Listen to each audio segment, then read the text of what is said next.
Hello, my food and mood friends. Chandra Zas, Zen Odyssey, welcome.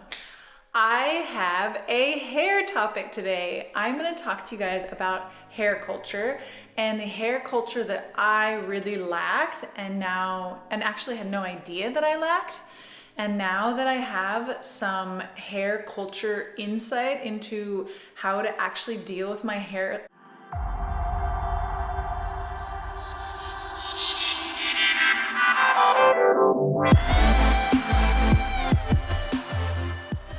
it has changed my life.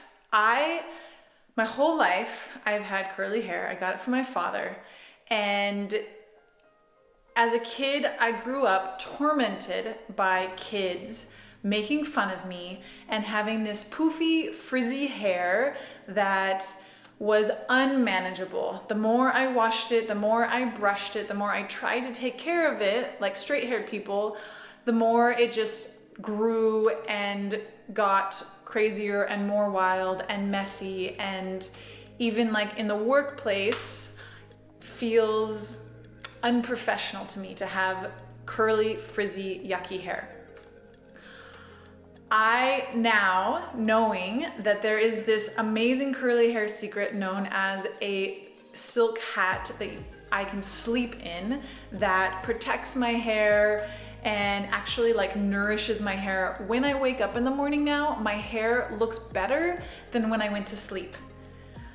I'm giving you guys all my secrets, but I don't wash my hair anymore. Like unless it gets really dirty, unless something like happens, I don't wash my hair anymore. And it is so liberating. I used to be shackled to a shower in order to make my hair look decent. And then honestly, it only looked decent for a few hours before the wind or someone touched it or something happened and my hair would just poof.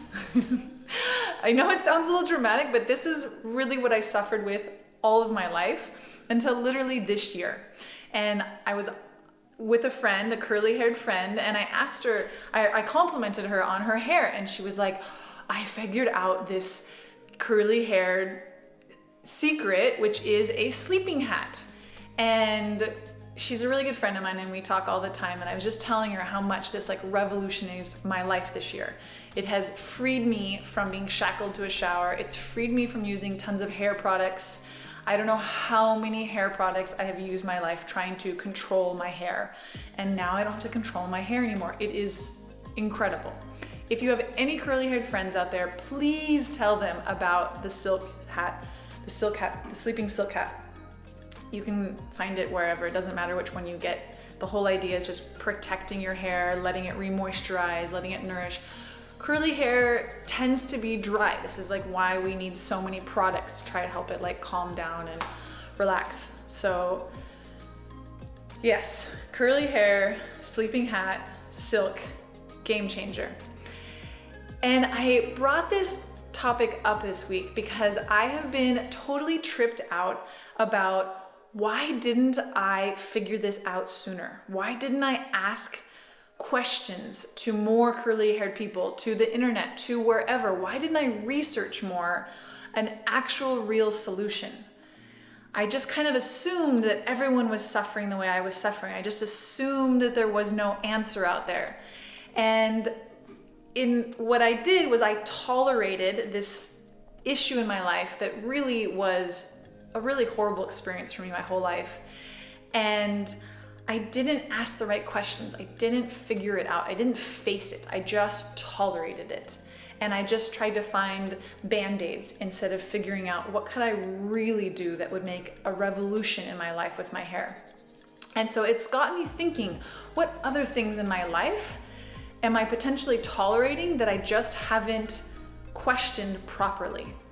So to ask our brain quality questions, to get quality answers, we have to ask open-ended positive questions. So whenever I get stuck mentally, this is the trick that I've been using that's just really, really helpful, is to ask my brain, what if I do know the answer? How can I phrase this question to help my brain ask a really good question and come up with a really good answer?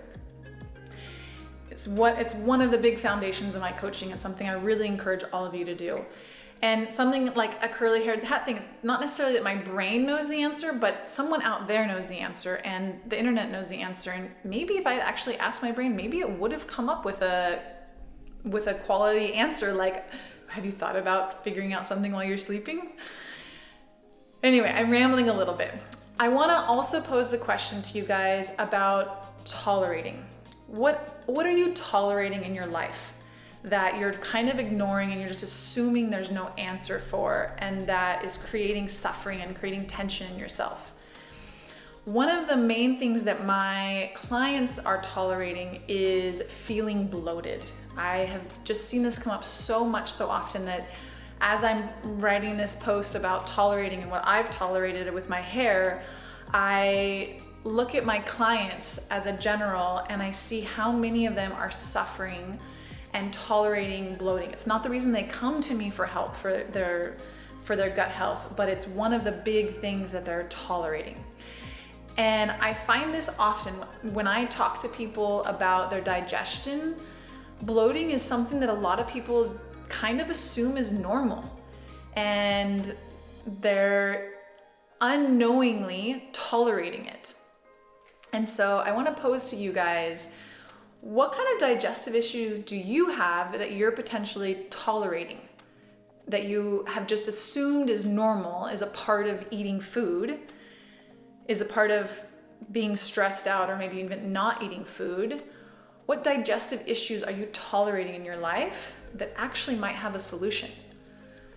Bloating is a sign that something's off, that your digestion is not happy. We're not supposed to be bloated when we eat. Bloating is a symptom of something being off.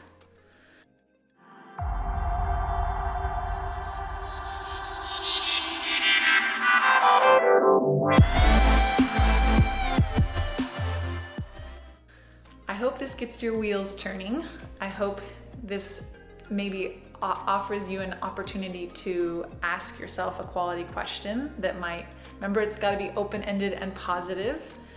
And questions are the doorway into awesome change, and they've got to be positive. I've said this like 6 times now. Positive, open-ended. Our brain is an amazing source of information. So does the internet. But our brain actually knows a lot about us specifically. All right, give it a shot. Let me know how it goes, and I'll see you next week. Thank you so much. Have a beautiful day.